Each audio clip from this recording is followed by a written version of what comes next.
Hey, Rose. You're going to be leaving for a business trip today, right? Huh? What is it, Trisha? You told me about it at the memorial service, right? Oh, yeah, I'm already at my destination. What about it? We only got each other's contact information at the memorial service, right? Even if we are cousins, I thought it would be rude to contact you when you're busy, so I thought I should ask you about it. Oh, is that so? Well, just text me whenever there's something you need to tell me. I already told you this at the memorial service, but just know that there are going to be times when my replies are going to be really slow. Got it.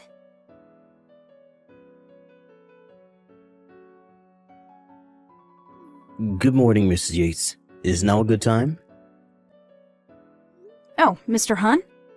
It's unusual of you to contact me like this by text. Yep, even though we did exchange contact information when I moved here.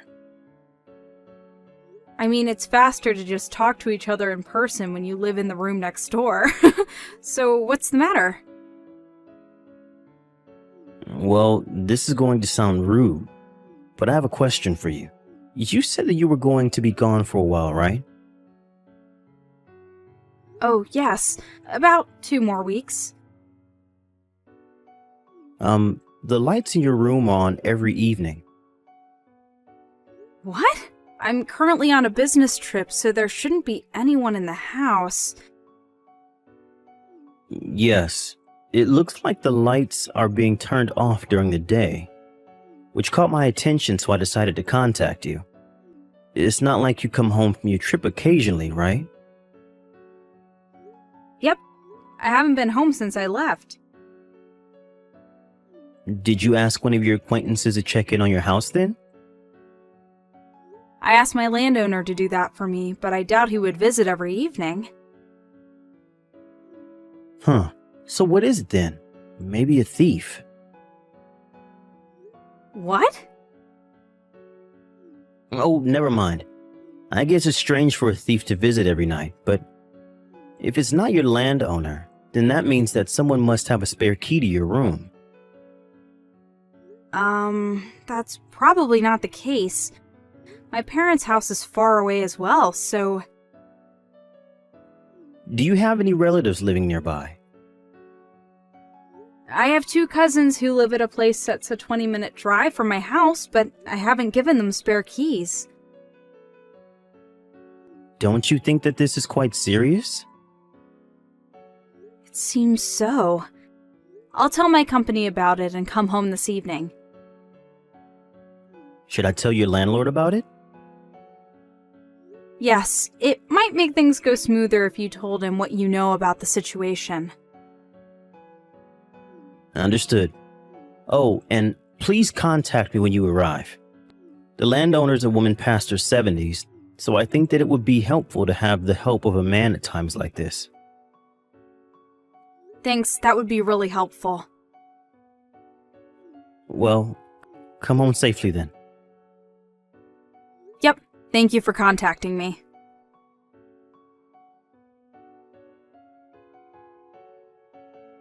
Hi, Mr. Hunt. Thanks for contacting me in the afternoon about the situation. I just arrived at my landowner's house. Hi, Miss Yates. It must have been a long trip. My landowner already checked in on the house for me, and when she looked through the window, it seems that the light in my room on the 2nd floor really was turned on. I was able to get home from work a bit early today, so I was observing your room. It seems that the person arrived 1 hour earlier than you. The window was open strangely, so I did a bit of eavesdropping and, What is it? well, I think I heard the voices of a man and a woman. What? A man and a woman? Well, what they were saying was, they must have been having sex based on what they were saying. Huh? Sorry if I'm wrong and it's just my misunderstanding. Oh, Don't be. Thank you for the information. Me and the landowner are going to be entering the house now. I know it's a hassle, but would you mind coming with us? Understand. I'll be waiting in front of your room.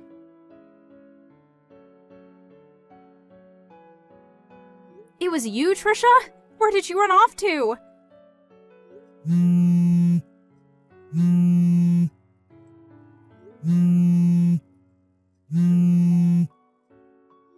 You're only fast when you run away. Huh? Why are you back so early? That's not the problem. Why are you using my house as a hiding place for cheating? You were always the type of person who did whatever they wanted, but cheating on your husband while he's on assignment on his own is going too far. Hold on. Weren't you supposed to be abroad for 2 weeks on a business trip? Huh? Abroad? That's why I thought we could use your room instead of going to a hotel. My business trip was just to a neighboring prefecture. Huh? That's not the point, though! You used my spare key without my permission, didn't you? Let me guess. Was it at the memorial service 1 month ago? Yes. I heard that you were going to be abroad for 3 weeks on a business trip, and I also noticed that there was a locksmith near the shrine we had the memorial service at. I thought that this was the perfect chance, but why have you come back so early? It's Candace, our other cousin, not me, who's going abroad on a business trip.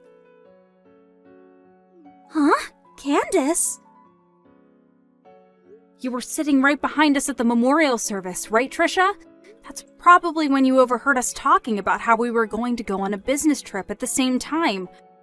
You probably had it mixed up and thought I was going abroad and Candace was staying in the country. But you work at a foreign firm, right, Rose? Which is why I thought for sure that you were the one going abroad. I see.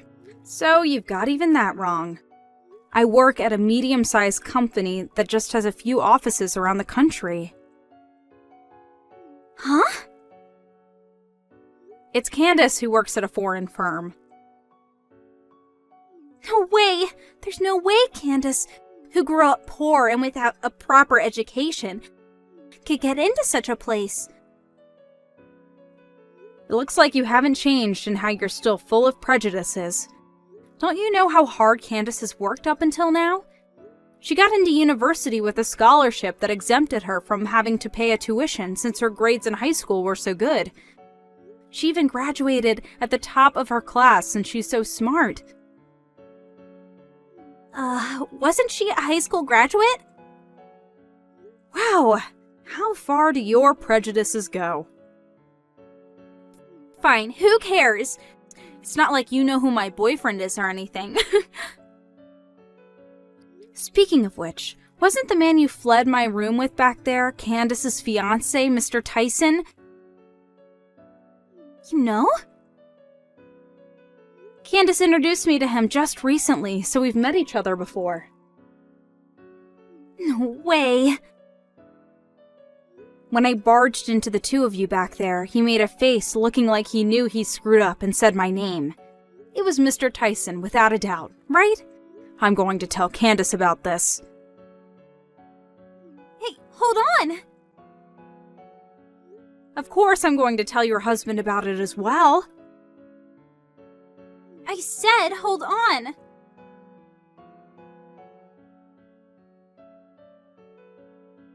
I got divorced with my husband because you had to go on and tell him what happened. This is about the business trip 3 months ago, right? I already know what happened. It seems that Candace canceled her marriage with Mr. Tyson as well. I heard you made Mr. Tyson pay alimony for you? Well, kind of. I mean, I was thinking about stealing him from Candace from the beginning. It all started when I thought to myself that Candace didn't deserve a man like him. So I decided that I would have him for myself, who's a much better match for him. I mean, he's so much more high-spec than my ex-husband, and he's more rich and handsome as well. Huh? By the way, it's been 100 days since I got divorced, so I married Mr. Tyson. My ex-husband was a pretty high spec himself, and he let me just relax at home as a housewife. But I guess I got an upgrade. And from now on, I'm a celebrity housewife that relaxes at home. I'm so lucky, it's kind of unfair. Mr. Tyson is unemployed currently. Did you know that? Huh? The company he was running with his friend went bankrupt half a month ago. Bankrupt? I heard that to pay off the debt, he had to take a loan out because of the bankruptcy. He's now working part-time while looking for a new job. He's in debt? I heard that that's part of the reason why he and Candace delayed their wedding ceremony, which they've been planning to have the next spring. And yet, given his situation, you still made him pay your alimony for you. He might be in even more debt now than he was in the start. You're joking, right? The reason you were using my room as a secret hiding place was because Mr. Tyson told you that going to hotels was too expensive. So he wanted to meet at your house, where your husband was gone because of his assignment elsewhere, right? Huh? Well, yes, that's why. This is just my speculation, but he was in debt, so he probably didn't want to spend too much money. But there are a few cameras placed in your house to keep watch of your pet, right? And you knew that there was a chance that your husband would check in on the cameras from where he was assigned, meaning that if you brought Mr. Tyson in your house, you would have surely gotten caught. During that time, you happened to hear me talking about how I was going on a business trip and thought of using my room instead. So you made a spare key without telling me, and that's what happened, right? Hold on. I finally realized it now, but could it be the case that I'm screwed because I just married an unemployed man who's in debt? Looks like it. No way! No way! No! I won't accept this! I'm going to divorce him! But is it going to be that easy? Huh? Well, you see, I'm currently with Candace right now, and she's saying that Mr. Tyson is an extremely jealous person, and if you don't put him in the palm of your hand and control him well, then you're going to become mentally unstable. What? She says thanks for taking her hands off of such a bothersome man. What do you mean? Well, that's the situation, so good luck. Don't scare me like that. Rose!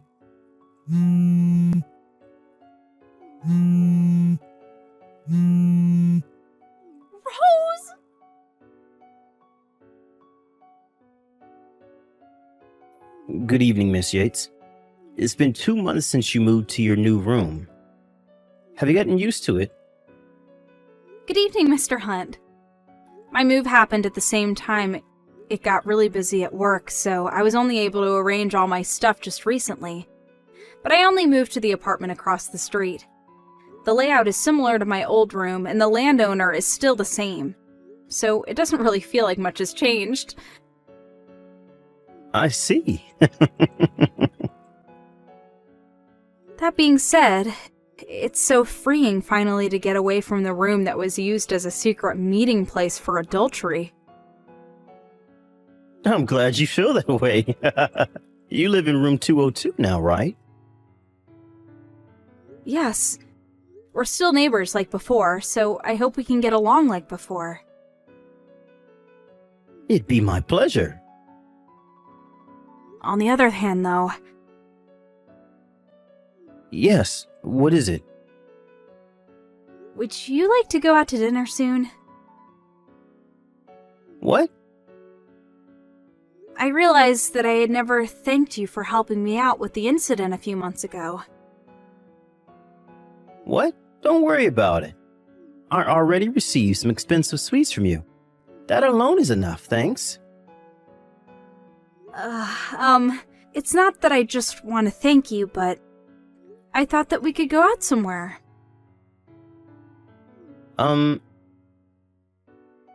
So, is that a no? No, I accept. I'm actually really happy. I'm glad. How's 10 o'clock this Saturday? Yep, I'm looking forward to it.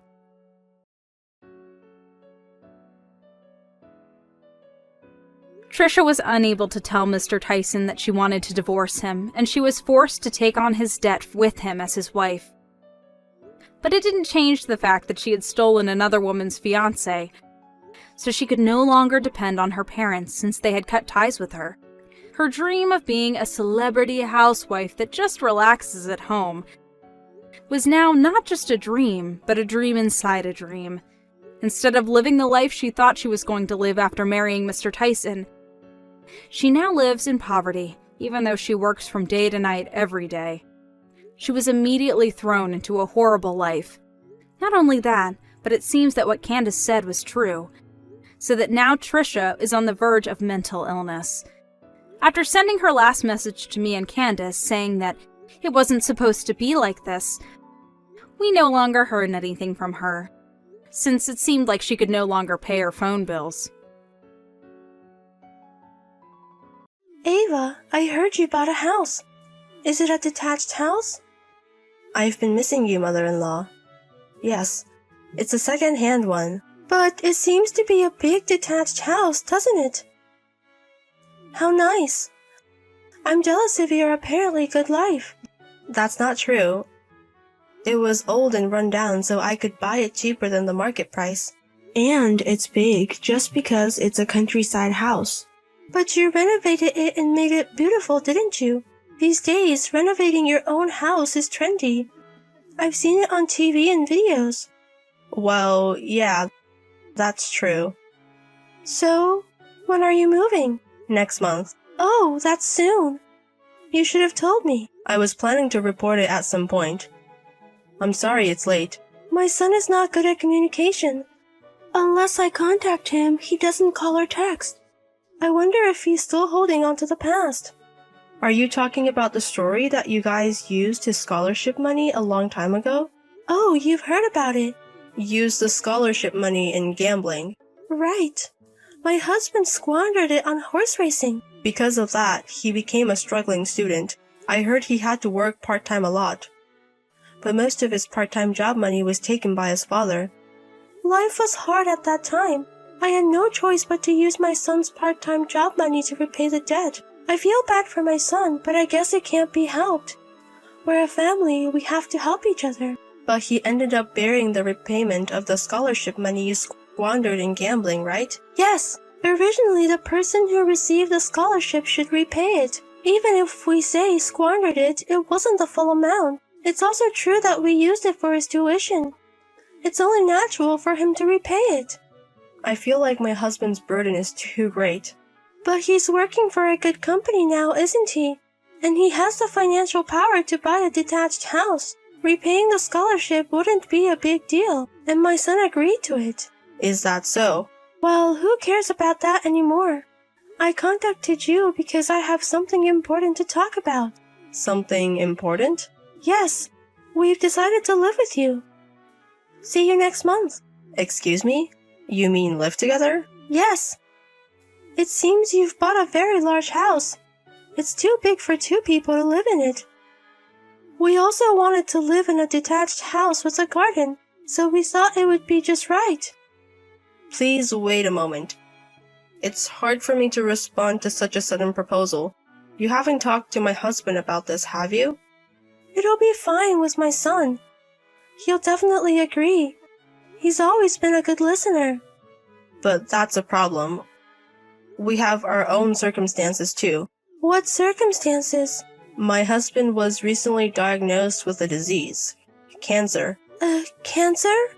This happened right before we're about to move. We're still shocked. My husband will have a tough fight with the disease from now on, so we don't have the luxury to think about living together. No, if that's the case, it's even more perfect. I can help with nursing care. So let's live together. No, I can do it by myself. Anyway, we don't have the luxury to live together. What are you talking about? It's hard to take care of him and do housework all by yourself, isn't it? What if you get sick too? If there were more people doing the housework, it'll be easier for you. You can focus on my son's treatment. That might be the case, but... Right? Leave it to me. Let's live happily together. Mother-in-law? What is this terrible state of the house? I was away for just 1 day and it's like a garbage dump. Welcome back. If you're back, please clean up. The kitchen smells. Please do some of it yourself. And please don't let my husband drive. Now is the time when he's feeling the worst from the side effects. But it was raining, so it can't be helped. We can't go anywhere without a car in such a rural area. Even so, please don't treat a sick person like a driver. What would you do if something happened to my husband? Ugh, you're so annoying. If you're going to say that much, you should pick up and drop off. Where are you going? You're not working. I'm going to town.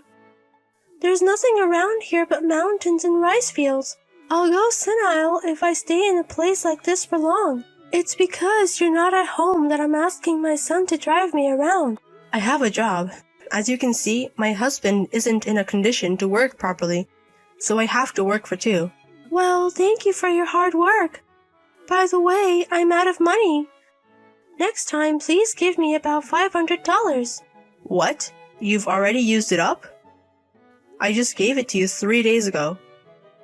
That was gone in a blink. It was quickly lost in gambling.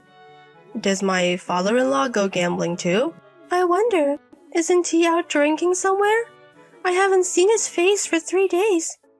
I wonder where he's wandering off to. I hate to say this, but both you and my father-in-law spend too much money. Since we're living together, can't you consider the household a little more? What? You don't like it? If you won't give it to me, I'll ask my son. I'm sure he'll go to the bank or ATM for us. Please don't try to move my bedridden husband. I'll pay the money. Then could you please give each of us $500? So, a total of $1,000? I can't do that. Please bear with half. Don't be stingy. You can afford that much, right? There's a limit to what I can do. Then why don't you let my son retire early? Then he would get a severance pay. My husband loves his current job. He's working hard on his treatment with the goal of returning to work. If he's forced to retire, he may lose his motivation to fight the disease. Please don't say whatever you want. But he won't be able to work again, will he? It's a nuisance to the other employees. He should just quit. Please don't say such things. Neither I nor my husband have given up. I believe that my husband will definitely return to work. It's nice to be young. Life isn't sweet enough to open the way with a believing heart. Ava, I'm going to have a drink before I go home, so I won't need dinner tonight. I see. I can't come to pick you up. Please call a taxi and come back on your own. What are you talking about? You have time because you're off from work. I'm busy. The funeral for my husband is over, but there are still many things to do. Speaking of which, there were a lot of attendees at the funeral. I was surprised that our son had so many acquaintances. He was a shy child. My husband was well liked by everyone. He was a kind person. I think it was his virtue. I really think he was a good man. It's just a shame he didn't live longer. Yes. Anyway, now that the funeral is over, I have to tidy up my son's belongings. You can leave that for now. We'll think about that after the 49 days period. You don't need to wait that long. I want to clean up the room where our son had been bedridden. I want to turn that room into my hobby room. We're not tidying up the room yet. Since it's not used anymore, it should be fine. Besides, it's not your decision to make. I'll think about the future. Others should leave already.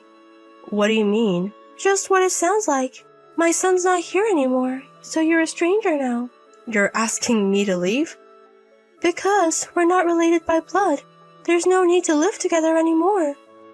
The house is my son's memento, so we'll take it. Please leave. I see. Indeed, strangers should leave. Then I'll prepare for the move immediately. That's helpful of you. Then hurry up. Understood. And it seems better to be sooner. Please leave the house by tomorrow. What? What do you mean, please leave? It sounds like you're kicking us out. The one who's leaving is you. No, the ones who should leave this house are you, my mother-in-law and father-in-law. What are you talking about? My son bought this house. We, his parents, will take it. Are you saying that to provoke me? Or are you serious? The primary heir is the spouse, which is me.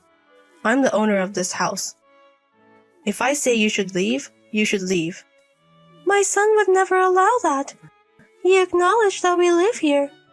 My husband is no longer here. In other words, there's no one to spoil you anymore. From now on, you will follow my intentions regarding this house. You, as a daughter-in-law, can't you listen to your mother-in-law? Don't you dare talk back to me. I'm different from my husband. I'm not obedient to you. You've been listening well until now. Why are you resisting now? The reason I was obedient until now was for my husband. If I clashed with you, wouldn't it put a strain on my husband? Stress is not good for the body, so I was just enduring it for him. Don't you intend to carry on the will of your deceased husband? Not at all. Leave immediately, or else I'll take legal measures. Legal measures? It means to make clear who has the right to this house. Then you wouldn't be able to interfere. Wait, you don't have to go that far. If you don't like it, please leave quickly. If you resist, I'll resort to legal measures immediately. In any case, you have no choice but to leave. So please, do so sooner. Wait a minute, even if you want to kick us out, it's a problem for us too if you say it out of the blue. You're not a monster to suddenly throw two old people out of their house, are you? Who knows? I might be a monster. Did your dissatisfaction with us finally explode? I got it. Give us some time to prepare to leave. You're just saying that to stay longer, aren't you? I'm tired of your lies. Before we started living together, you said you would help with nursing and housework, but in the end, you used us and did nothing yourself. You even used my sick husband without hesitation. I've had a backache recently. I wanted to help. If you have the energy to gamble all day, even with a backache, I think you could have done something. You're always making excuses and being easy on yourself. I'm really fed up. To be honest, I don't want to deal with you anymore. You don't have to say that much. Anyway, please wait a moment. Please, okay? No extensions. I've been patient until now. What is this? All of our stuff is outside. Didn't I tell you to leave by tomorrow? I said there would be no extensions. Are you serious? Are you planning to throw us out? As I told you, mother-in-law, I'm not as lenient as my husband. Because we're strangers after all. But that doesn't mean you have to resort to such drastic measures. That's too much. I'm sure our son would be disappointed in you. No, I don't think so. This is also what my husband wanted. He has already given his consent. How did he give his consent? He's already dead, you know. Before he died, my husband told me. He apologized to me for causing me trouble by allowing you to live with us. He cried and apologized to me many times. And he told me to abandon you after his death. What? There's no way our son would say something like that. He clearly said so. He even left it in writing. He probably saw this coming with you making a fuss. No way. Our son, who was always obedient. Hey, mother-in-law. Did you ever wonder why your son was so obedient? Why he endured all the unreasonable treatment? Our son didn't think it was unreasonable. He was always obedient to his parents. But he said that his parents were toxic. He was aware that he was being exploited by his parents. And he knew that he shouldn't cause trouble for me, his wife. So at first, he tried to refuse to live with you. Huh? But in the end, he accepted to live together. Why do you think that is? I couldn't understand it at all. If I had such troublesome parents, I would dump them in a heartbeat. I may not be able to survive if I abandon them, but I don't care about that. That's because our son is kinder than you. Exactly. No matter how trashy his parents were, he loved them. There probably is only one person in this world who loves you, but that one person is gone. What are you trying to say? There's no one left in this world who loves you. There's no love between you and your father-in-law, is there? You're just two lonely pieces of trash leaning on each other. What did you just say? Who's trash? But you weren't trash from the start, were you? Huh? My husband often told me about his memories of when he was a little kid. In the old days, when my husband got sick, you took care of him all night. You used to go on picnics with him carrying a lunchbox going to the zoo. You took him to various places. Did my son tell you that? But you became trash because of the influence of my father-in-law. My husband agreed to live together because he believed in you. You might have had a change of heart. You might have really proposed to live together for the sake of taking care of him. With that hope, he decided to accept the cohabitation. Hope? But that hope was shattered. You betrayed my husband. What are you talking about? You're just making stuff up. There's a can of sweets among the luggage I've taken out. Please open it. What is this? It belongs to my husband, but I don't need it, so I'll give it to you. So what is it? Inside, there's a gold medal made of origami. Do you remember it? When my husband was sick and couldn't participate in the sports day, he was depressed. You made it for him, didn't you? Huh? The one I made 30 years ago? Did he keep it all this time? My husband cherished his moments with you. He loved you. No matter how many times he was betrayed, no matter how unreasonable it was. I didn't know he felt that way. Even if you regret it, it's too late. Your son is no longer in this world. What else did my son talk about? He told you about his past memories, didn't he? Tell me. Are you suddenly interested in my husband? However, I refuse, because it's none of my business anymore. I apologize for everything that happened so far. So please. It's too late to apologize now. My husband is no longer in this world. Regret and regret until the very end, and this house is mine alone, because I was the only one who reciprocated my husband's love. After that, my father-in-law was screaming in front of the house for a while, but my mother-in-law eventually stopped him. I suppose my story must have struck a chord with her. My mother-in-law, holding the dirty candy can in both hands as if it were precious, took my father-in-law away. Since then, I have lost contact with my in-laws, and I heard through the grapevine that they divorced. And 2 years after my husband's death, when I visited my husband's grave, I saw my mother-in-law. When she noticed me, she bowed deeply and left. She seems to have gotten her act together. My husband may have sacrificed his life to change his mother's mind. I am still living in that house, surrounded by dogs and cats. Although a lot happened in this house, the only memories that come to mind are the happy ones with my husband. I intend to protect this house forever.